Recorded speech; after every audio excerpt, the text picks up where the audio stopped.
is, once again, I go back to Theodore Bent. Theodore Bent, who 1891 was the first guy to come and excavate Great Zimbabwe here.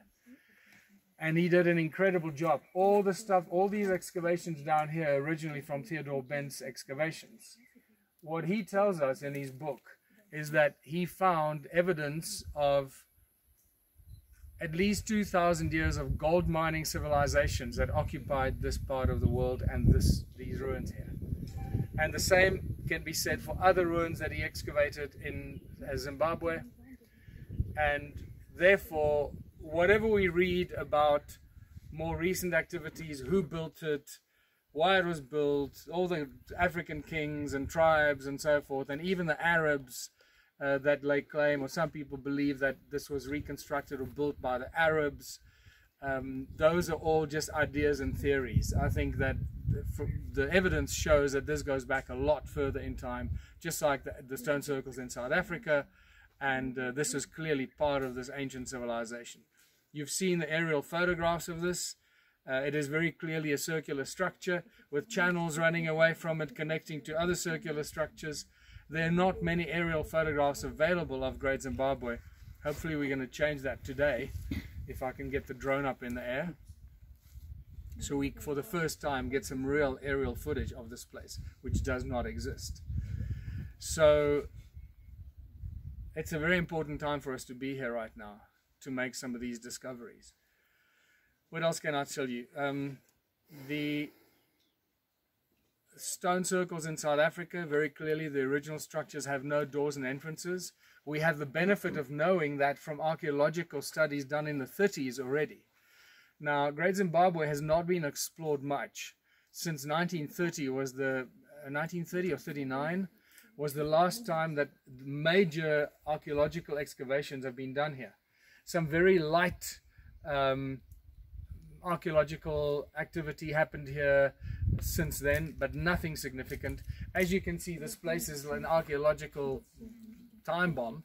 If you really came and explored here and brought a group of world-class archaeologists with the right tools and equipment, we will expose and explore stuff here that we can't even imagine.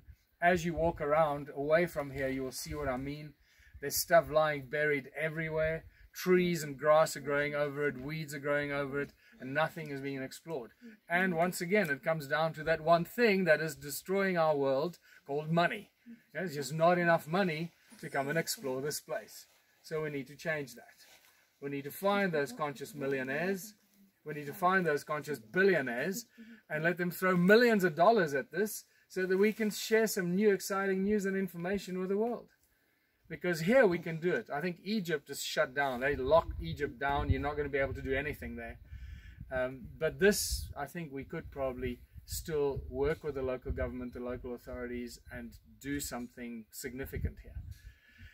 My research since 2016 here shows very clearly that the entrances that you see over here, where they rounded the walls off, those entrances were not part of the original structure.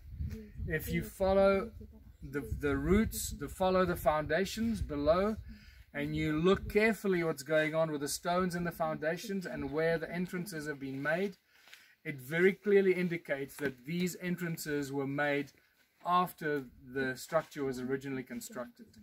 So I suspect that we have the same situation here, that the original structure had no doors and entrances, and that the structures inside were the same cymatic patterns, the cymatic shapes as we have in the stone circles in South Africa. But we have one more additional benefit here, and that's the giant cone over there. The conical tower, or the giant cone, as I showed you, which again was the discovery that I made in archaeology. No one ever spoke about cones and cone-shaped tools until I started to pick them up in large numbers in South Africa among the ancient stone circle ruins there, and then realized that the small cones are directly connected to the giant conical tower, the iconic symbol of Great Zimbabwe. And bingo, I think we have a smoking gun. You'll notice that it's broken down, because when they first discovered this, the Europeans, obviously, always obsessed with gold and trying to find ancient gold. They broke it down thinking that it was filled with gold. And clearly it's not. Its original purpose was very different.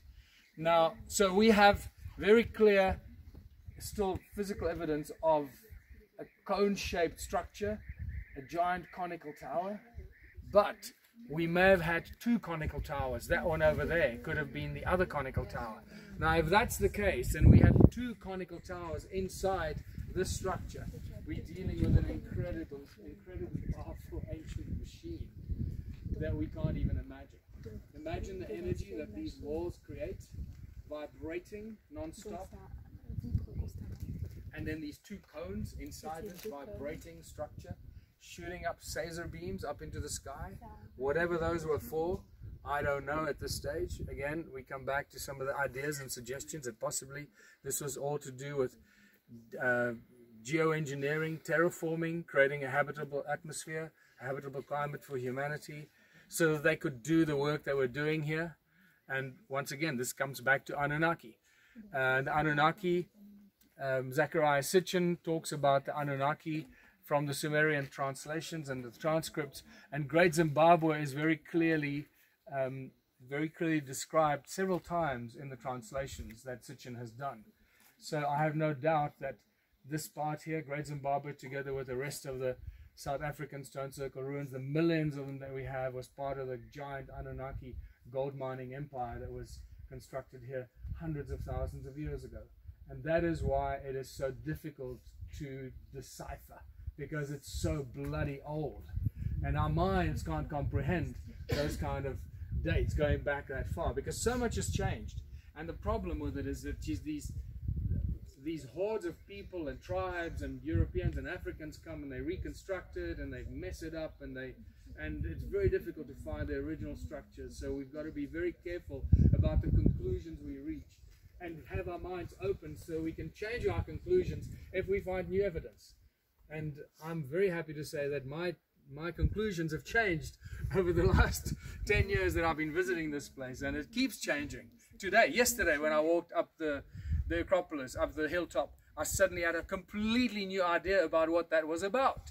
And I'm suspecting that the hilltop Acropolis was a giant wall like this. If you look, when you go up there today again, you'll see there's a fat wall that goes all the way around that entire mountaintop.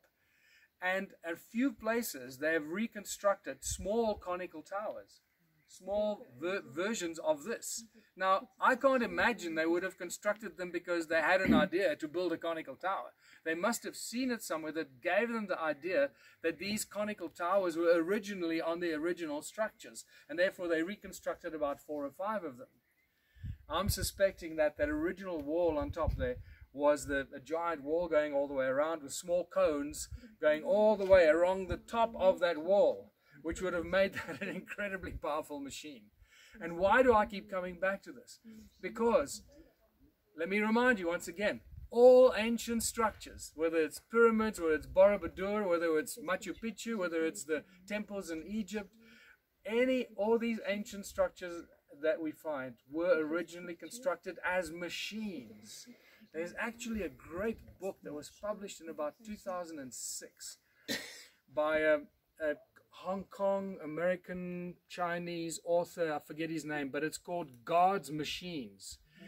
Wow. It's a fantastic book, and it's about a 600-page book where he dissects all ancient structures, even the unknown structures that I've never heard of, and he shows you the geometric shapes of it and how it was how all of them worked with sound and resonance to generate energy. It's an incredible book to have, to realize how far we've come. When he released that book, I even thought this guy's going a bit too far. Now I thank him for doing that work, because he was way ahead of even me thinking about these things. So I think we're really closer now than ever before in deciphering what's been going on here. But that's because I've allowed myself, and I trust you've allowed yourselves too, to step outside of the conventional box of thinking and what we are taught at school. Because if we keep staying there, we'll never analyze and decipher anything. So once again, enjoy yourselves here, walk around. Sam is going to give us a little talk. a little explanation on his take, what's going on here. And I always value his input because he comes at it from a slightly different perspective and always comes up with a surprise, which is great. I always wait to hear what Sam has to say because there's always a twist in the tail there somewhere. The bastard. And yeah, are you still filming? No. No. And